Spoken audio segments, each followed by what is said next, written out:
మనము ఇవాళ కేరళ స్టైల్ సాంబార్ చేసుకుందామండి. కేరళ స్టైల్ సాంబార్ చాలా బాగుంటుంది, చాలా టేస్టీగా ఉంటుంది. ఏంటి డిఫరెన్స్ అని మామూలు సాంబార్కి దీనికి అంటే ఇప్పుడు చూద్దురుగానండి. ఏమీ లేదు, నేను ఇవాళ చేసేసాను. ఈసారి ఇప్పుడు ఫస్ట్ నుంచి చేయడం పెడతాను. ఇది ఎలా చేస్తామంటేనండి, మనం కొంచెం మన కుక్కర్లో మనం ఏం చేయాలంటే కొంచెం కందిపప్పుని బాయిల్ చేసుకోవాలి.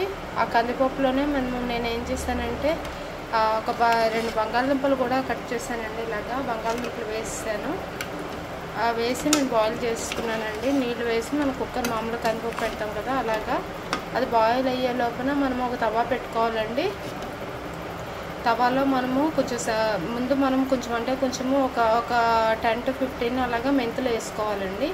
ఆ మెంతులు కొంచెం ఆయిల్లో మెంతులు వేసుకోవాలండి. ఆయిల్ పెట్టుకోవాలి, ఒక 2 స్పూన్స్ వరకు ఆయిల్ పెట్టుకోవాలి మనకి సాంబార్ పొడి చేసుకోవడానికి. అది మెంతులు వేగాక మెంతుల్లో మనం ఏం చేయాలంటే ఇప్పుడు 1 స్పూన్ శనగపప్పు అండి, ఒక 1/2 స్పూన్ మినపప్పు అండి, 1/2 స్పూన్ జీలకర్ర, కొబ్బరి అండి, కొబ్బరి మస్ట్ అండి. కొబ్బరి మాత్రం చాలా ఉండాలి. ఎండు కొబ్బరి వేసుకున్నాను. ఎండు కొబ్బరి పచ్చి కొబ్బరి అయినా వేసుకోవచ్చు. నేనైతే కేరళ వాళ్ళు కనుక మనకి ఎండు కొబ్బరి ఎక్కువ వాడతారు, అందుకని ఎండు కొబ్బరి వేసాను. ఎండు కొబ్బరి, రెడ్ చిల్లీ అండి. చూస్తారు కదా, శనగపప్పు, జీలకర్ర, మనం మెంతులు వేసుకున్నాం ఫస్ట్. శనగపప్పు, మినపప్పు, జీలకర్ర అండి. కొంచెం 1/2 స్పూన్ బియ్యం అండి, 1 స్పూన్ ధనియాలండి వేసి మనము పోపు ఎర్రగా వేయించుకోవాలి. రెడ్ చిల్లీస్ కూడా వేసుకుని, ఈ కొబ్బరి ముక్కలు కూడా రెడ్ చిల్లీస్ అది వేగాక కొబ్బరి ముక్కలు కూడా వేసుకుని కొంచెం ఇంగు వేసుకోవాలండి. ఇంగు వేసుకుని మనం మిక్సీ వేసేసుకోవాలి, అది పేస్ట్ కింద వాటర్ వేసుకుని. ఈ లోపల మనకి కందిపప్పు ఉడికిపోతుందండి. అప్పుడు కందిపప్పులో మనం చింతపండు పులుసు వేసుకుని మనము ఒక గిన్నె పెట్టుకోవాలండి.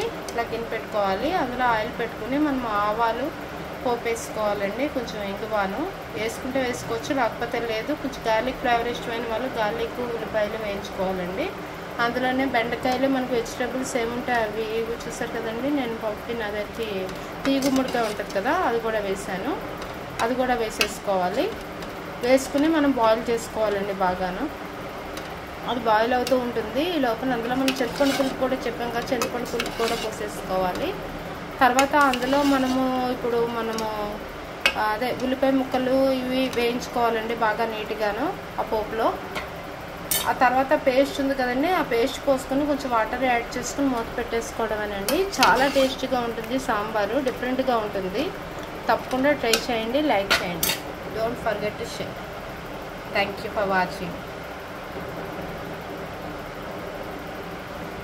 చూసారు కదా, ఇలా ఉడికిపోతుంది. మనం అప్పుడు సాల్ట్ వేసుకొని తీసేసుకోవడమే.